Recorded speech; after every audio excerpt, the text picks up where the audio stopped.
അടുത്ത 24 മണിക്കൂറിനുള്ളിൽ കേരളത്തിൽ കാലവർഷം എത്താൻ സാധ്യതയെന്ന് കേന്ദ്ര കാലാവസ്ഥാ വകുപ്പ്. സംസ്ഥാനത്ത് അതിശക്തമായ മഴ തുടരും. 7 ജില്ലകളിൽ ഓറഞ്ച് അലർട്ടും 4 ജില്ലകളിൽ യെല്ലോ അലർട്ടും പ്രഖ്യാപിച്ചു. കാലവർഷക്കാറ്റുകളും തെക്കൻ തമിഴ്നാട് തീരത്തുള്ള ചക്രവാത ചുഴിയുമാണ് മഴയ്ക്ക് കാരണം. ചെറിയ സമയം കൊണ്ട് കൂടുതൽ മഴ ലഭിക്കുന്ന പ്രതിഭാസത്തിനാണ് സംസ്ഥാനത്ത് സാധ്യത. മലവെള്ളപ്പാച്ചിലും മിന്നൽ പ്രളയങ്ങളും പ്രതീക്ഷിക്കുന്നതിനാൽ പൊതുജനങ്ങൾ ജാഗ്രത പാലിക്കണം. ഇന്നലെ മുതൽ പെയ്യുന്ന അതിശക്തമായ മഴയിൽ സംസ്ഥാനത്ത് വിവിധയിടങ്ങളിൽ നാശനഷ്ടമുണ്ടായി. എറണാകുളം പിറവത്താണ് ഏറ്റവും കൂടുതൽ മഴ ലഭിച്ചത്. പിറവത്ത് 200.2 മില്ലിമീറ്ററും ഈരാറ്റുപേട്ടയിൽ 187 മില്ലിമീറ്ററും മഴ ലഭിച്ചു.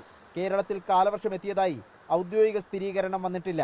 എന്നാൽ ഇപ്പോൾ ലഭിക്കുന്ന മഴ കാലവർഷത്തിന്റെ ഭാഗമാണെന്നാണ് കാലാവസ്ഥാ വിദഗ്ധരുടെ അഭിപ്രായം. കാലവർഷം സ്ഥിരീകരിക്കണമെങ്കിൽ പ്രത്യേക മാനദണ്ഡങ്ങൾ പൂർത്തിയാക്കണം. 24 മണിക്കൂറിനകം കാലവർഷം കേരളത്തിലെത്തും എന്നാണ് കേന്ദ്ര കാലാവസ്ഥാ വകുപ്പിന്റെ പുതിയ അറിയിപ്പ്. ഉയർന്ന തിരമാലകൾക്ക് സാധ്യതയുള്ളതിനാൽ തീരമേഖലയിൽ പ്രത്യേക ജാഗ്രത നിർദ്ദേശം നൽകി. കടലിൽ പോകുന്നതിന് മത്സ്യത്തൊഴിലാളികൾക്കും നിയന്ത്രണമുണ്ട്. റിപ്പോർട്ടർ, തിരുവനന്തപുരം.